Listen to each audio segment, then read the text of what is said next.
All right, looks like we're live again. Well, hello everybody. Welcome to sort of a PhotoJoseph photo moment. I am here at VidSummit Los Angeles. This is VidSummit 2018. This is the end of day 2, which means the event is essentially over. Tomorrow there's like a little thing, but basically the event is over now. And once again, as I did yesterday, I wanted to share some of my takeaways. I've been taking a lot of notes about everything that I want to do to my channel. Just a lot of ideas on how I can improve things, how I can make things better. And obviously the things that I've written down are what apply to my channel, or at least I think will apply to my channel. And it's more than just the channel. I mean, this is a much more broad thing. Well, I probably should mute this. Let's do that real quick. There we go. It's a much more broad thing than just my YouTube channel. It really is about social media, and any kind of online streaming. But in my case, of course, this is about my YouTube channel and the ancillary business that goes into this. So I've got this a little bit more organized today than yesterday. I can see the live chat down here in my hand. So tech for your needs. Hello there. Hello back to you. All right, so I'm going to pick up where I left off yesterday. Yesterday I didn't get through everything from day 1 because I was starving to death and there were tacos in my future. I'm slightly less hungry now, but I do still have a cutoff. But I think we're going to have plenty of time today. So let's just roll in. So this one came from Peter McKinnon. So Peter McKinnon did his big keynote yesterday. And mostly his wasn't about strategy or anything like that. His was really just kind of an inspirational talking about what he does and his story of how he got to where he is.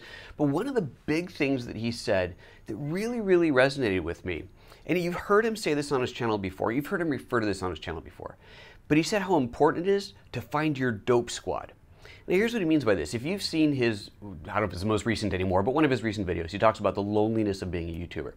And I'm not going to say I'm like lonely. I mean, I got my family and I have my assistant Ryan who works with me in the office and I got friends in town and so on. But what I don't have, locally or virtually really, is a crew of people who do what I do, who really truly get YouTube the way that I either get it or I'm trying to get it, as the case may be. I certainly have YouTuber friends, but none of them are people that I would really call my dope squad. And I think this is a really important thing and it's something I really have got to figure out. Having those kind of people, if you're trying to do something, whatever it is you're trying to do, whether it's YouTube or, I don't know, opening a store that sells dog food, whatever it might be, there's a point where you got to find people who are doing what you do that can relate to what it is you're trying to achieve. And that's a really important part of it that I'm missing right now. So I got to do that. My phone just told me I only got 10% battery life, so this is not going to last very long. So that's a biggie. I really have got to figure that out. Okay, let's see here. So here's a really interesting, I might have mentioned this yesterday. I don't think I did, but I'll say it again. When you're looking at your YouTube analytics, look at your suggested traffic. This is the traffic that YouTube is suggesting people. This is the traffic that YouTube is sending you from its suggested video. So you're watching a video and then it pops up, oh, you might like this next. That is YouTube's suggested video. And the traffic they send you is their suggested traffic. If you look at that, then you're seeing what YouTube likes of what you're doing. And that is a really good clue of what kind of things you should be doing. This is what YouTube has decided is popular based off of its algorithm. You do more like that. You use those kind of titles and keywords and descriptions and everything else. Odds are good that you will get more stuff into that traction. So that was pretty cool. Kind of appreciated that. This is another biggie, and this is something I had heard, but I wanted to confirm, and I was able to get some level, well, I was able to get confirmation on this today. Burns Tech, howdy, good to see you in there. And Peter Gregg, hello, awesome to see you here.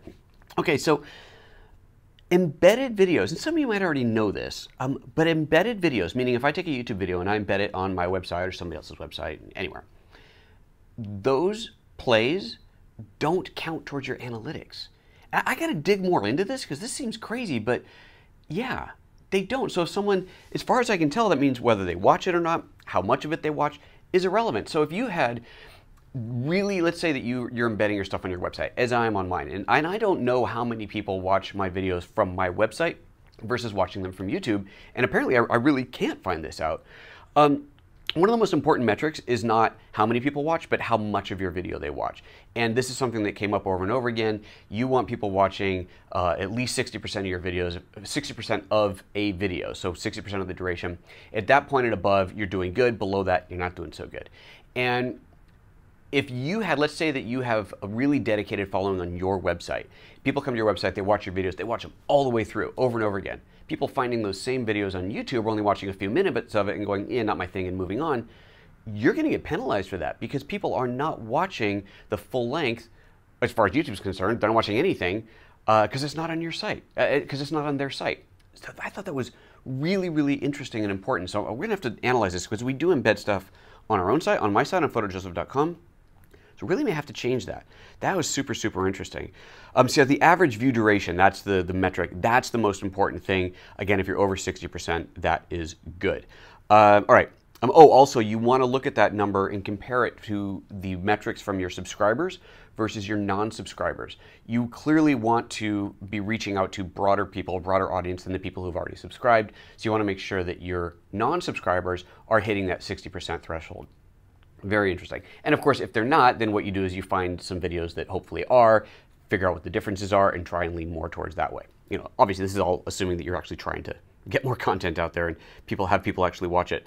Let's see here. What else do I want to go into? So many things. We're not going to go into everything, obviously. I went through VidIQ as a system, as a service that will analyze your channel, and they do metrics, and there's plugins for your browsers and so on. And they're doing free analyses, kind of a channel analysis here. So it's like a rapid fire, sit down for 5 minutes and have someone who's supposedly an expert go through your channel. And one of the things that they told me I really should do for my banner is put me in the banner. Because my show is about photography and video and live streaming and the tech behind it and techniques and so on. So I could have a bunch of cameras in there, but having me, just like they say having your face in the thumbnail is good, having your face in the banner is really good. So that's something that I'll have to change. And I know Ryan's been giving me a hard time about this for a while, that we need to update the banner. So it's clearly something we're going to have to do. So I don't know what that's going to be yet, but I got to get me in the banner. On that note as well, so the whole thing about thumbnails, we hear a lot about you really want faces in thumbnails. But I was talking to another thumbnail company, a company that creates thumbnails. That's what they do. So as a YouTuber, you can hire them to create thumbnails for you. They're saying that, yeah, that's what everybody keeps saying, but if everybody did that and YouTube was just all a bunch of faces of people going with a new product in their hand, it's going to get lost. It's not going to be interesting. So ultimately, the whole purpose of a good thumbnail is so that people click on it, right? That's its goal. That's the purpose of a thumbnail. Get somebody's attention and they click on it. At least get their attention long enough to read the title and then decide to click on it. No one's going to read the description because you can't do that until you click on it. So it's the thumbnail and the title that are key in getting people to actually click on it. So whatever your thumbnail is, it's got to be good. Your thumbnail game has to be really, really strong. And I feel like I've gotten good at the thumbnails, but I think there's room for improvement. And so I may actually work with this company that does them and see what they can come up with. So anyway, some interesting points in there. All right, let's see here. Kind of how-to shows are really, really popular. I think we all know that. Oh, and hashtags. I was talking to someone about the use of hashtags, which we've seen on YouTube lately. It's a new feature on YouTube. And this is actually the person at VidIQ. They said, yeah, don't use hashtags to hashtag your content. So if I did a video on the Lumix GH5, for example, don't do a hashtag that says Lumix GH5, because if people click on that hashtag, all they're going to do is see other people's Lumix GH5 content, which is not what I want. I want them to watch my content. So he says, really, to use hashtags effectively, use it as your own branding tool. So, you know, I'll put like hashtag PhotoJoseph or PhotoJoseph's Photo Moment or something like that. And that should be the hashtag. So if people click on that hashtag, they're seeing all of my content. It actually kind of makes sense. So interesting. The hashtag thing, I don't think anybody's really figured out yet, but that seems to be a good way to look at it. Let's see here. Talking about brand influencers, working with a brand as an influencer. One of the things that someone said was Dana Garrison, who's a marketing expert in this space, says micro influencers are really hot right now. So micro influencers meaning instead of getting like Pepsi to support or sponsor someone like Peter McKinnon with millions of subs, getting smaller companies to support smaller YouTubers like me, people who have a targeted, focused influence. It's a small influence, relatively speaking, but then again, a lot of these smaller companies couldn't afford to hire or pay or sponsor someone like a Peter McKinnon or a Casey Neistat. So that's really interesting to think that just because you're not huge doesn't mean you can't have any kind of sponsorship. Go for companies that are relatable size, and that should be a good option. Let's see. Greetings, everybody, back in the chat room. We're watching live. Daily Media. Hey there, Peter Gregg again. Hi, I am Jason Allen. Excellent. Good to see you again. Burns, always good to see you. Alrighty, let's see here. I'm going to show that Burns Tech, your comment got held for review for some reason. How odd. Let's see. Oh, I think I might have mentioned this yesterday. Maybe. Anyway, Dana was also saying when reaching out to companies about potential sponsorships, that to not call it a sponsorship because that's not what you're looking for, at least not in the beginning. It's more collaboration. You want to collaborate with them. And I think this is a really interesting thing. If you're going to cold call a company, Company X, and ask them to effectively sponsor your show, provide, whether it's providing gear or cash or whatever it is, to really not be asking for the big ask up front. And that's, I mean, it makes sense, but it's just good to hear somebody saying that. No, talk about collaborating. Hey, my audience does this, my audience is interested in this, they love it when I do videos on this kind of product, you've got products like that, I think we could work together well. Logical, makes sense, I like it. All right, let's see here. Amazon Influencer Program. If you're an Amazon influencer, I'm not sure, I think anybody can sign up for that. It's kind of the new affiliate program. Affiliate still exists. The Influencer Program is not global yet, so it is still US only. But the really cool thing about Amazon Influencer is that you can create a storefront. And I have one of these. So if you go to Amazon.com, what the heck is it now? I have it on here, /something, store maybe? And then /PhotoJoseph. I don't even know. It's just, even there, it's too long of a URL. Anyway, it's in my links. It might even be in the link to this video. Anyway, you can build a whole storefront. So like I have on there, oh my, you know, a GH5 cinematographer's kit, that kind of thing. And that's a recommended thing to build up these stores. But one of the really interesting takeaways, the only reason I bring this up, is because you may not know this, but it is actually against the terms of service to take an Amazon affiliate link and put it into a newsletter. There's some other places you can't put it either, but you cannot, per the terms of service, put an Amazon affiliate link into a newsletter. You can put it in your YouTube videos, but you can't put it in a newsletter. And there's some other restrictions. You're like, well, I don't know why. I really don't know why. But that restriction is not there for the influencer program. So you can put your store link into a newsletter. So if you say, hey, we're talking about this product, that product, these are the products that you might want to buy, instead of individual links to it, you say check out the store. And then within the store, you have, what do they call them, lists. You have a list that would be like the store aisle in a grocery store or something. Here's the camera lenses or list or whatever it might be. So very good. And my battery probably is going to die like any second now. So if I suddenly disappear, that is why. Let's see here. What else? Oh, Dan Markham from What's Inside was talking about the value of closed captions and how it is totally worth it. And obviously you have to be making money for this to be truly worth it, but it's totally worth it to pay someone to do closed captioning for your videos.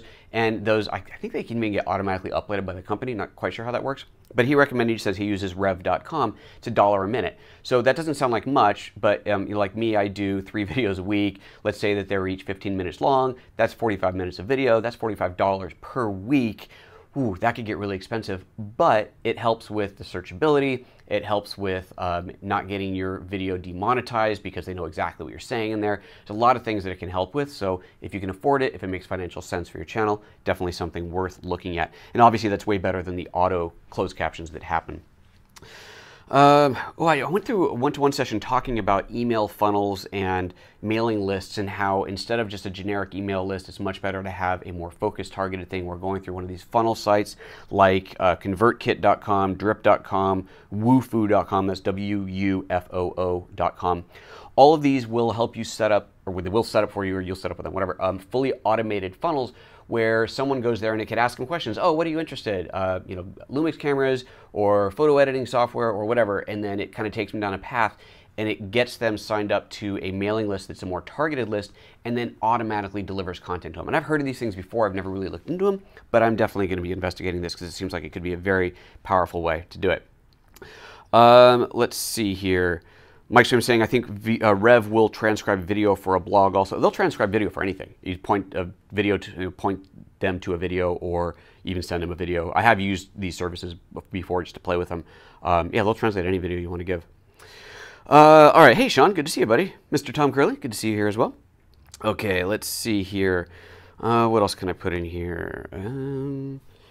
Here's a good one. So if you're doing videos on whatever, like for me, okay, say I do Lumix videos on the GH5 or just Lumix to keep it really general. Type that into the search engine as if you were searching for videos. Type Lumix, right? And you know how you get recommended things, you know, people are searching for, basically recommended, so it's trying to kind of an autocomplete. Well, there's a list of things that I should do videos on, right? If I type Lumix and it says GH5, well, people are searching for Lumix GH5 videos. It means I should probably do some more videos on the Lumix GH5. Interesting, right? It seems so obvious, but I never really thought of that. So if you're looking for topics to do videos on, do that. Let's see here. What else could we talk about? Saw Sarah Peachy's talk. Sarah Dietschy, rhymes with Peachy, saw her talk. We chatted afterwards. We are likely going to do a little thing when I'm in New York for Photo Plus. I will hopefully interview her for my Business of the Business channel, and possibly I'll be on her podcast, so that's exciting. Let's see here. What else do we want to talk about? We talked about the metrics, some percentage from YouTube recommending. That was a big deal. We talked about that. Obviously, we know that clickable titles making a good title, a good thumbnail is super, super important. But one of the really, I'd never heard of this before, a really interesting thing about thumbnails. There is a website technology called Cloud Vision from Google. And I'm not totally understanding, because I haven't searched for it yet, with terrible internet here, what exactly access I as a normal end user have. But what they were showing on stage was they uploaded a photo, and they had a photo that it was a nice photo, but it's a girl in a bikini holding a hamburger or something. And it ran these automated analytics, and it showed things like the happiness level of it and so on. And it shows all these things about the kind of mood and the genre and the content. And it automatically added keywords like hamburger, and it said Carl's Jr. because it had a hamburger in it. Crazy stuff. And these aren't keywords that you get to, but this is the kind of data that Google is building on photos automatically. YouTube obviously is owned by Google, so it all pulls together. And one of the big takeaways there is you can go through the tabs on there. One of the things it'll tell you is where it ranks in safe search. So if you have a picture of a girl in a bikini, that's going to get lowered really far down in your safe search, and it's much less likely to show up in searches on YouTube. Super interesting, so definitely want to check that out. Mr. Nipper says, is there anything in the breakout sessions about having a sidekick / comic relief? Do I know where you're going with this? Sean, you know I know where you're going with this. We're going to do more together, brother. Don't worry. So yeah, the pictures, running them through this Google Cloud Vision thing can give you really interesting information on the image, how Google perceives that image. I'm really excited to play with that. A/B testing is a big deal. I know we've talked about that before. I've talked about it before on the channel. If you're using TubeBuddy, you can do A/B testing on all kinds of things, but their big recommendation was start with thumbnails. After you do A/B testing with thumbnails, you still want to do more testing with titles, great, fine, but really do it with thumbnails. And even the smallest tweak in a thumbnail can make a big difference. You should also only do it on well-performing videos. So interesting thing, but yeah, I'll definitely be playing with A/B testing a little bit more as well. Incidentally, we got, every attendee here got 3 months of free, I forget what it was called, but the top tier plan on TubeBuddy, which includes the A/B testing, which is super awesome, so I'm excited about that. All right, that's the bottom of my list. Obviously, I skipped a lot. I wanted to hit some of the really high-level points, the ones that really stuck out in my head as being crazy awesome things that we'll definitely be working towards. So hopefully all this will add up to the channel just getting bigger, and ultimately that translates into me being able to do more things. As I know I've shared with some of you before in the early days of the channel, one of the things that I really want to get to on this is getting the channel to a point where it's making enough money that I can actually spend proper money on doing stuff for the shows. And a big part of that means going places, going on location, or bringing crew together, or doing bigger things than what I can do today, because I can't spend, you know, all the money that I make and then even more money that I don't make on the show. So hopefully that will eventually happen. So we'll see. You know, it's all part of the game. All right, guys, that's it. Thanks a bunch for tuning in today, and I will. Tomorrow I'm doing an interview with Roberta Blake. Don't know if I'll do any live tomorrow. That's Friday. Of course, I'll be back in the studio on Monday. We'll do a show then. All right, guys, take care. Later.